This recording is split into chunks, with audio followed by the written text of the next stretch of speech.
Welcome to the Banker Lamp. Please enjoy the video.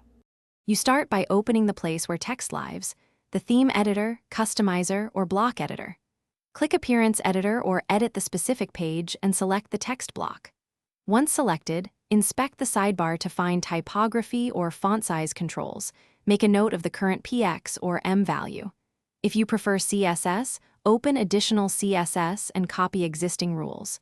This preserves a rollback option. Now you're ready to change values safely. Don't skip the backup step. Now you change the size itself. In the block editor, pick a preset or type a custom PX, M, or %. You'll see live preview.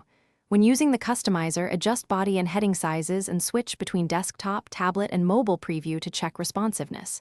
If you edit CSS, target the right selector like entry content P or H1. Site title and set font size, 16px or font size, 1 rem. Save changes, then refresh the front end to verify the visible result. Finish by confirming the change across different pages and devices.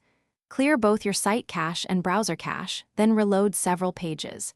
If the font size didn't update, inspect the element to find conflicting rules. Higher specificity, important or parent theme styles can override your rule. Once identified, adjust selector specificity or use a carefully placed. Important. If a layout breaks, revert to your copied CSS or restore the previous setting. This ensures you complete the change without leaving regression.